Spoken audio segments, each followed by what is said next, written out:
Let's get straight to the point. Yes, you can start a business without any prior experience, but there are definitely some important things you should consider before doing this, so let's talk about it. Firstly, a lot of people, probably even including you, have a lot of doubts and concerns about starting a business, particularly if it's their first time. And these doubts and concerns may include the following. The first thing is probably what people are most worried about, and that's the lack of knowledge. Most people feel that they don't have enough fundamental knowledge to run a business. For example, the financial management, legal requirements, marketing, operations, things like that. But most entrepreneurs, particularly first-time entrepreneurs, don't have experience with all these things, and they are not an expert in each field. What they do instead is learn the part that they need to when they need to. If people waited until they were an expert in every single field before running a business, then we would have no businesses. The next thing that most people are worried about is a risk of failure. Not only might they be worried about losing money, but they may also be risking their personal reputation, as some people view a business loss as a complete failure and something negative. I'll tell you why that's not negative later on in the video. The next really common fear is the lack of credibility. A lot of people are worried that they don't have enough expertise or experience to be taken seriously by their customers, partners, or investors. But so many people have started businesses in areas that they had no idea about because they recognized a problem and they found a solution for it. Yes, of course, it does help a lot if you do have experience within that sector that you're trying to find a solution for. But if you don't, it's not the only way around it. You can also get other people to help you who are experts. Next, we have a lot of people worrying about how am I going to fund this business, particularly if you have limited access to financial resources. Well, it really does depend on the type of business that you're trying to start, but in this day and age, you can get pretty far with your idea and secure funding without having to risk your life savings. I'll talk a bit more about this later on, but you also probably don't need as much money as you think you do. The next doubt or concern that people love to use all the time is, well, it's oversaturated. The market is oversaturated. There's too many people doing this. And yes, although that does mean you have more competition for your business,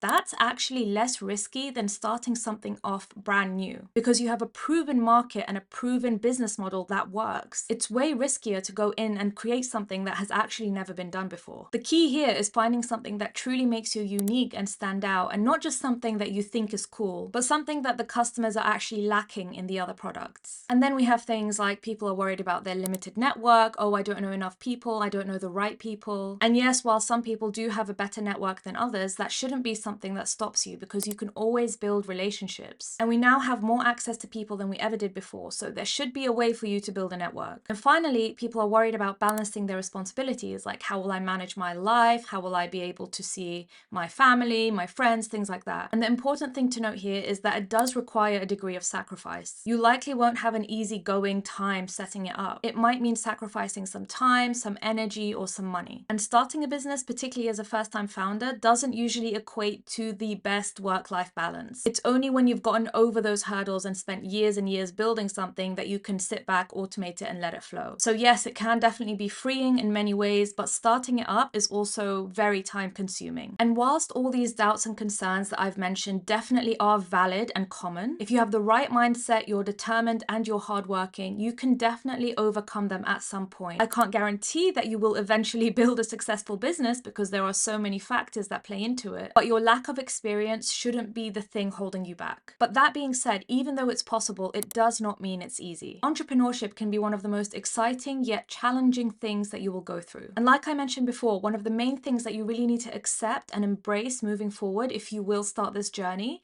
is the fact that failure is going to be a part of the process. And even though it's a huge part of this process, it's within these moments of failure that we end up learning the most. Now, don't get me wrong, I am not saying this to deter you. I don't want failure to deter you. Do not let the chance of failure stop you from doing this or anything else. It's just to say that you need to be mindful and respectful of the fact that there is a high possibility of failure, particularly if you're a first-time entrepreneur. But when managed correctly, a business failure does not have to ruin your entire life. It can act as a really powerful learning process instead. But realistically speaking, your first business idea that you have and try may very well flop. But this is not because you are not capable enough, you're not intelligent enough, or you're not hardworking enough. It's mainly just because business is a really difficult thing to get right. So even if the odds are stacked against you and there's a large chance you might fail your first venture, if you're willing to tolerate these things because you love the idea of entrepreneurship, then I really encourage you to just dive in and try it, because the only thing you can 100% guarantee is that if you don't give it a go and if you don't try at all, then you will definitely never succeed. But if you do give it a go, then you're at least giving yourself a chance of succeeding. And there are lots of ways that you can test out a business idea before you go full in. For example, conducting surveys, interviews, focus groups, building a pre-order landing page, creating a product video on a crowdfunding website, using social media to speak to people about the idea, and lots of other things. Try those things first. Speak to people who might be your potential customers before you throw your money in. You need to approach this in a low-risk, systematic way to help validate your business idea, and also to help validate and see, do you even like running a business? First-time entrepreneurs might be just hit in the face with the whole process, and they may end up not even liking it, because so much of entrepreneurship relies on self-learning and self-motivation. You need to be able to motivate yourself to learn about lots of different areas of business, and some of them are boring as hell, I'll tell you that now. No one else is going to push you to do this, so if you're someone that requires someone else to motivate you, I would genuinely consider if this is the right path. But this is also part of the reason why entrepreneurship can be really emotionally draining. It's a very mentally exhausting process, and it can also be quite a lonely journey too, especially if you are a sole entrepreneur. So far, it seems like I've painted kind of a negative picture of entrepreneurship, but it really isn't a negative picture. It's just some logical things that you need to think through. On the flip side, there are so many positives to this process. It's an incredibly fun and creative process, particularly if you like problem solving. You're your own boss, you decide when to work, what to do, how to do it, and when to do it. For a lot of people, they also get to work on something that they really truly care about. It gives them a sense of purpose and fulfillment, and most people I know who are doing it love working on their business. And of course, if everything goes well, which I hope it does for you, then there's a huge financial reward at the end of it. So as with everything, there are definitely pros and cons to consider, but just be resourceful,